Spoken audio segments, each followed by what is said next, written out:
Hello everyone, happy Diwali. ये video again business से related video है और इसको देखना पूरी तरह से आपकी चॉइस पर डिपेंड करता है। एनीवेज, आज वेडनेसडे है and this is the time for chiefs Wednesday message. तो चलिए वीडियो शुरू करते हैं।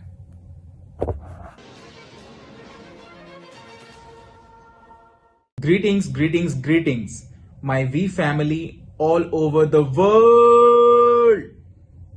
मैं आपका चीफ। सुबह के 5:15 बज रहे हैं, बुधवार के दिन, वीक 44। आप सबका स्वागत है इस अमेजिंग रैंक एडवांसमेंट के सेकेंड वीक में।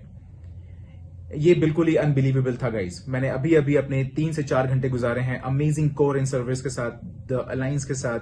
हम प्लानिंग कर रहे थे उन 2 इंपॉर्टेंट इवेंट्स की जिनसे हमें 2021 को क्लोज करना है, जिसमें सबसे पहले है ISB कनेक्ट, जो कि हमारे फाउंडर्स का DNA है, जापा दास और जातोश्री का, जहां पे हम बात करते हैं सर्विस अबव सेल्फ के बारे में, जहां पे हम उस ISB बूट कैंप एक्सपीरियंस को ट्रांसफॉर्म करके एक the most unbelievable online digital ISB connect करेंगे, जो कि एक अनबिलीवेबल एक्सपीरियंस होगा। जो लकी 300 लोग इस साल ISB क्वालिफाई करने वाले हैं, उन सबकी जिंदगी बदलने वाली है। और उसके बाद आएगा सबसे इंपॉर्टेंट इवेंट, जो कि एक ट्रेनिंग का सबसे ऊंचा स्टैंडर्ड इवेंट है, जो करेंगे one and only Dato Sri Vijay Eswaran, right, the zone. वो 300 लोग जो इसे क्वालिफाई करेंगे QI कॉर्पोरेट फैमिली से या फिर नेटवर्क से, तो आप सबको 3 अनबिलीवेबल दिन गुजारने का मौका मिलेगा with one and only Dato Sri Vijay Eswaran के साथ। ये सिर्फ ब्रेक थ्रू नहीं होगा, ये आपके ग्रोथ के लिए होगा, ये आपके पंख निकालने के लिए होगा, और उसके बाद आप उड़ सकेंगे। तो द जोन, अपने अपलाइन से पता करिए कि आप कैसे इसे क्वालिफाई कर सकते हैं, कैसे इसका क्राइटेरिया पूरा कर सकते हैं, कैसे अप्लाई कर सकते हैं, क्वालिफाई कर सकते हैं 3 अनबिलीवेबल दिन गुजारने का मेरे महान अपलाइन और मेंटोर, हमारे अपलाइन दातोश्री विजय ईश्वर। गाइज, ये वीक 44 बहुत ही क्रेजी था। मैं सो नहीं पा रहा था, मैं बात कर रहा था अपने कॉर्पोरेट वॉरियर से, QNet, the V, the lifestyle और अनबिलीवेबल लीडर्स हमारी पूरी दुनिया में, कोर अलायंस, हम पूरे टीम एक साथ थे और प्लान कर रहे थे, सारी चीजें इकट्ठा कर रहे थे और हमारे आने वाले कई सक्सेसफुल सालों के बारे में प्लानिंग कर रहे थे। हम रिकॉर्ड बनाने वाले हैं, हम बहुत सारे बेंचमार्क सेट करने वाले हैं, and we are going to raise the bar higher guys.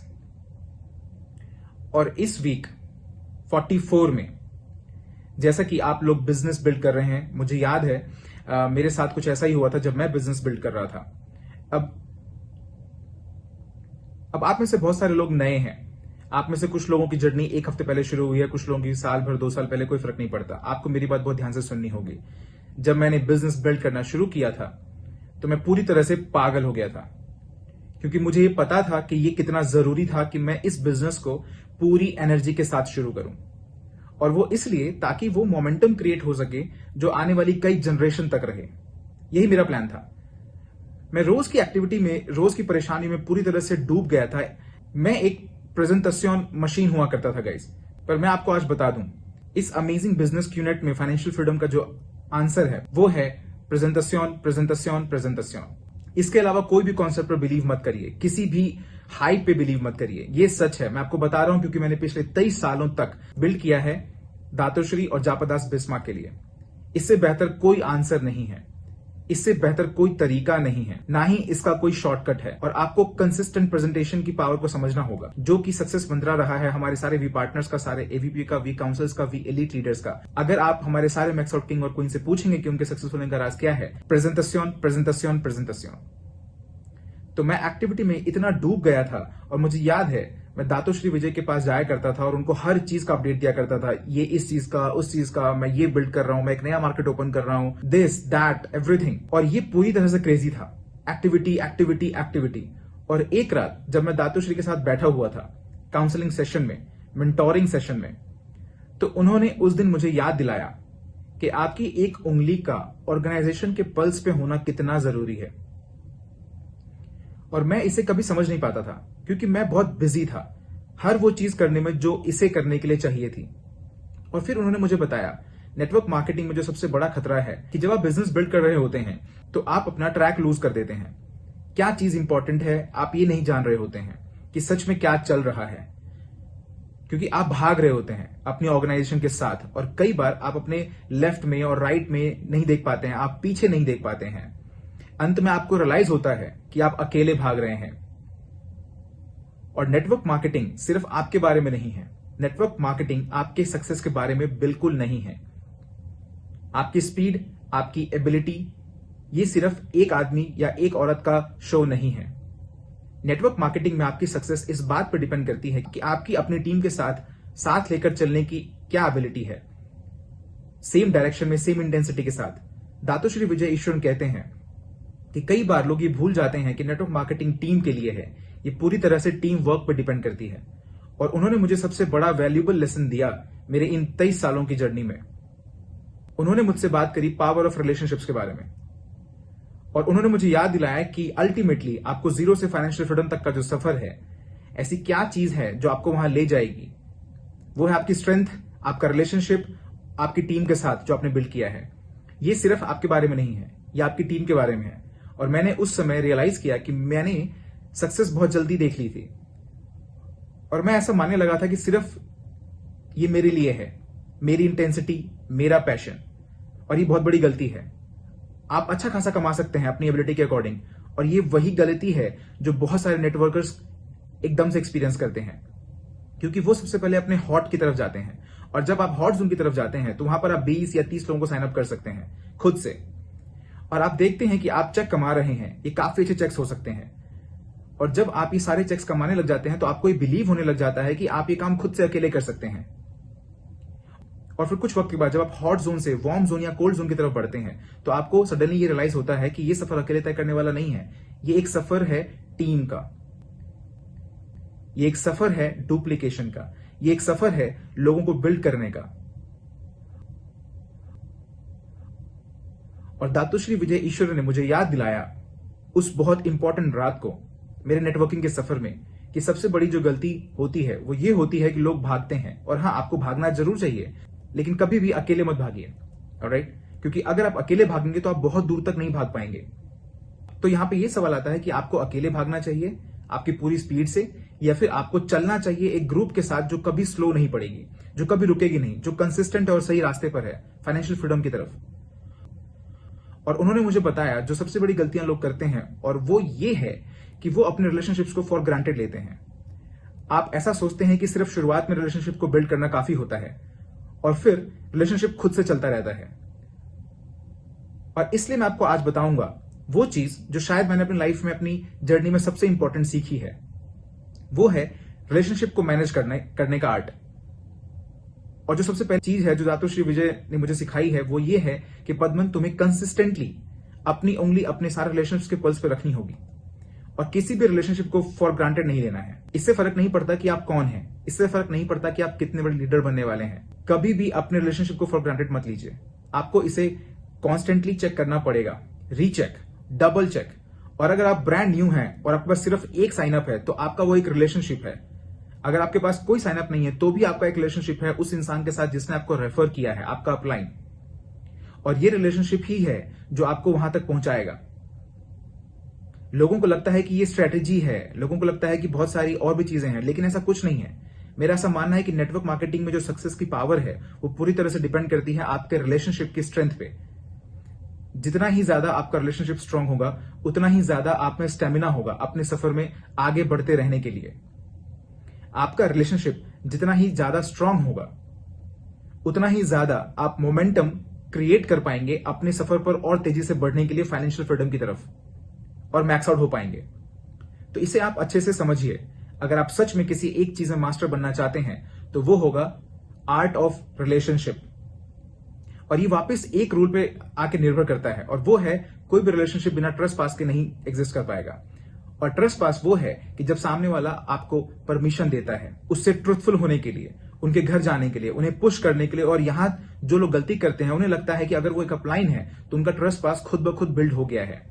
Automatic trust पास जैसी कोई चीज नहीं होती है, आपको ट्रस्ट बनाना पड़ता है, आपको अपने एफर्ट्स डालने पड़ेंगे ट्रस्ट पास बनाने में। और जितना ही ज्यादा स्ट्रांग आपका ट्रस्ट पास होगा उतनी ही ज्यादा आप इफेक्टिव होंगे इंसान को बिल्ड करने में, एक लॉयलिटी क्रिएट करने में। और वो मोजो उस इंसान को बिल्ड करने के लिए तो सबसे पहली चीज जो आपको सोचना है वो है ट्रस्ट पास।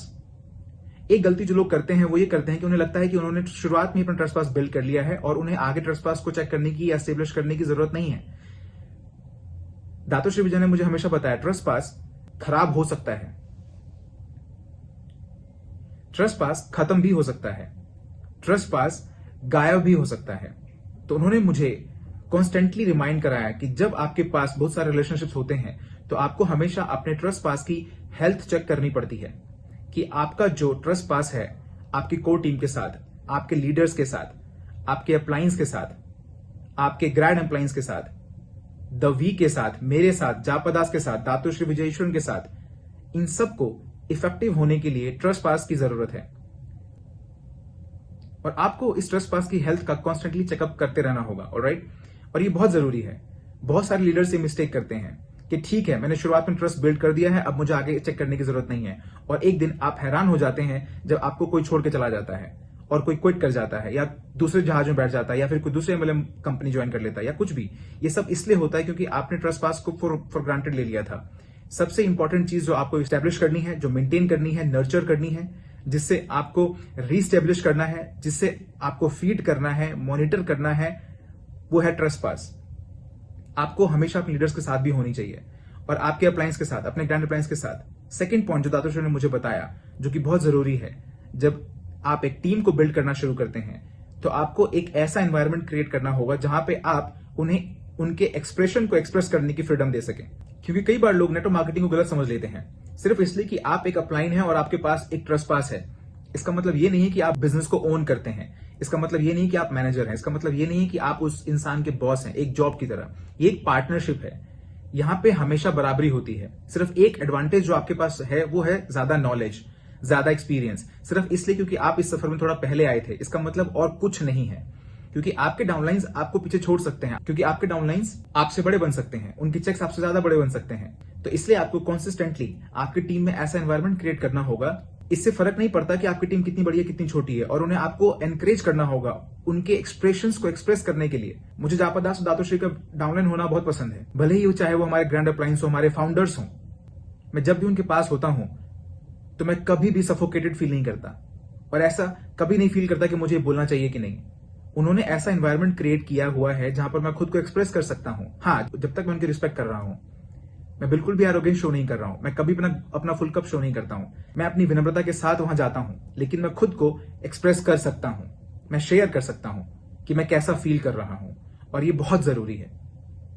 आपको हमेशा एक ऐसा एनवायरनमेंट क्रिएट करना होगा जहां पर हर कोई अपने एक्सप्रेशंस एक्सप्रेस कर सके, और आपको हमेशा अपने डाउनलाइन से फीडबैक लेने चाहिए कि वो आपकी लीडरशिप पे कैसे रिएक्ट करते हैं, क्या वो इफेक्टिव हैं, क्या आप कोच बी हैं बिना किसी ट्रस्ट पास के, या फिर क्या आप कोच ए हैं।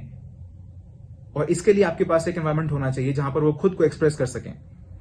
और अब आप यहां पे एकदम नए लोगों से नहीं पूछ सकते। देखिए, नेटवर्क मार्केटिंग सिर्फ डिक्टेटरशिप के लिए नहीं है,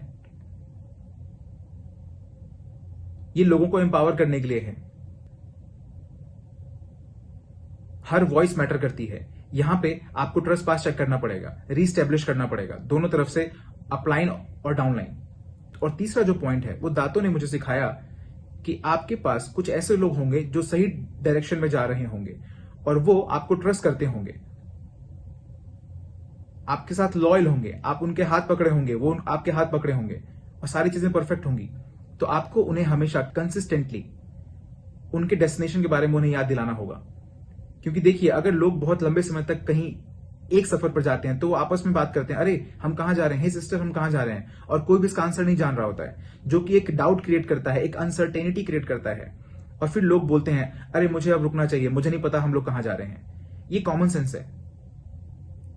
तो एक अपलाइन होने के नाते, एक लीडर होने के नाते, अगर आपके पास सिर्फ 2 डाउनलाइन ही क्यों ना हो, आपको हमेशा पेंट करना होगा वो पिक्चर HD क्वालिटी में, पूरी क्लैरिटी के साथ, कि हम कहां जा रहे हैं, ना कि सिर्फ आप कहां जा रहे हैं, हम कहां जा रहे हैं। फाइनेंशियल फ्रीडम की डेस्टिनेशन, रिदम को प्रैक्टिस करते हुए जब आप इस सफर पर होते हैं अपनी टीम के साथ, दातो श्री ने मुझे याद दिलाया वो सारे रूल जो हमें प्रैक्टिस करने चाहिए।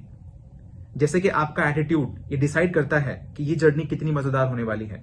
अगर आप मुस्कुराना भूल गए हैं, अगर आप हंसना भूल गए हैं, अगर आप नेगेटिव मोजो कैरी करते हैं, ये सब कुछ सिर्फ इस सफर को और मुश्किल बनाएगा। आपको उन्हें कोच बी की तरह पुश करना है, लेकिन उन्हें आपको हमेशा अपलिफ्ट करना होगा, हमेशा आगे बढ़ाना होगा। आपका एटीट्यूड, आपका मोजो जो इस सफर में बहुत मैटर करता है, चाहे आप 2 लोगों को लेकर जा रहे हो, चाहे 20,000 लोगों को लेकर जा रहे हो फाइनेंशियल फ्रीडम की तरफ। और इस सफर का जो अगला पार्ट है वो ये है कि आप ये हमेशा याद रखिए कि ये जो लोग हैं वो आपके सिर्फ बस पार्टनर नहीं है, ना ही आपका कोई टूर ग्रुप है। ये वो लोग हैं जो आप पे डिपेंड करते हैं, ये वो लोग हैं जो आपको ट्रस्ट करते हैं, ये वो लोग हैं जिन्होंने आपके साथ अपने ड्रीम्स हासिल किए थे वीकॉन में। ये वो लोग हैं जिन्होंने प्रॉमिस किया है अपने बच्चों को, अपने हस्बैंड को, अपने वाइफ्स को, अपने परिवार को, उन प्रॉमिस के बेसिस पे जो आपने उनसे किए थे। ये लोग आपकी रिस्पॉन्सिबिलिटी हैं, ये आपकी टीम है, ये आपकी फैमिली है। ऑलराइट? और इन्हें आपको अपने साथ ले जाना होगा, सिर्फ एक एडवेंचर के सेंस से नहीं, बल्कि एक रिस्पॉन्सिबिलिटी के सेंस से। और फाइनली दातोश्री ने मुझे याद कराया कि अल्टीमेटली इस सफर में, फाइनेंशियल फ्रीडम और प्रेजेंटेशन के सफर में, आपको बीच में एक बार रुकना भी होगा। और जब आप रुकेंगे तो आपको उन्हें इंस्पायर करना होगा, अपलिफ्ट करना होगा, उन्हें क्लैरिटी दीजिए उनके दिमाग में। अगर उनका ईगो उन पर भारी पड़ रहा है तो उन्हें याद कराइए, उन्हें अपना कप खाली करना होगा। शेयर करिए, ट्रेन करिए, डेवलप करिए, डुप्लीकेट करिए, लोगों को खुद से बेहतर बनाइए और उन्हें बिल्ड करते रहिए। और जब भी आप रुकेंगे, सोएंगे नहीं, आपको जागते रहना होगा और उनसे बात करिए जो आपको सुनना चाहते हैं, और जो आपसे दूर जाना चाहते हैं उन्हें, उनके साथ अपना ट्रस्ट पास रीस्टैब्लिश करिए, उन्हें अपने सर्कल में वापस ले आइए और उन्हें बिल्ड करिए, बिल्ड करिए, बिल्ड करिए। जब ये सब 2-3 साल बाद सब पूरा कर लेंगे तो फिर आपको हमेशा की तरह आगे रहने की जरूरत नहीं है। आप रिलैक्स कर सकते हैं, उन पैसों को एंजॉय कर सकते हैं जो आपने बनाए हैं, अपनी फैमिली के साथ टाइम स्पेंड कर सकते हैं। फिर से आइए, ट्रेनिंग करिए, बिल्ड करिए, क्योंकि आपने ऐसे लीडर्स को डेवलप किया है जो अब अगली जनरेशन को बिल्ड कर रहे हैं, जो कि उनको फॉलो कर रहे हैं। और ये इस हफ्ते वीक 44 में आपके लिए बहुत जरूरी है। नेटवर्क मार्केटिंग सिर्फ एक अकेले इंसान के लिए नहीं है, एक टीम के लिए है। ये डिक्टेटर के लिए नहीं है, ये लीडर्स के लिए है जो लीड करते हैं ह्यूमिलिटी के साथ, सर्वेंट लीडरशिप की तरह। आपकी केयर पर डिपेंड करता है, आपके प्यार पर डिपेंड करता है, और ये मैटर करता है कोच बी पे, ट्रस्ट पास के साथ, और कई बार कोच ए के भी। उन्हें पुश करिए, उन्हें अपलिफ्ट करिए। ये उनके साथ सफर करने का प्लेटफॉर्म है, ना ही उनको सिर्फ बताना कि उनको कहां जाना है और आप खुद एक पेड़ के नीचे बैठे हुए हैं। ये दूसरे लोगों को बिल्ड करना और उन्हें खुद से बेहतर बनाना है। और ये सब कुछ वापस से एक ही कॉन्सेप्ट पे आता है, और वो है रिलेशनशिप को मैनेज करने का आर्ट। दातोश्री ने मुझे कहा था, जिस दिन तुम रिलेशनशिप को मैनेज करने का आर्ट सीख लोगे, उस दिन तुम मैक्स आउट किंग या क्वीन होगे, बहुत टाइम के लिए। तो आप हमेशा याद रखिए, मैं जैसी कोई चीज नहीं होती एक टीम में। क्या आप मेरे साथ हैं? I love you guys.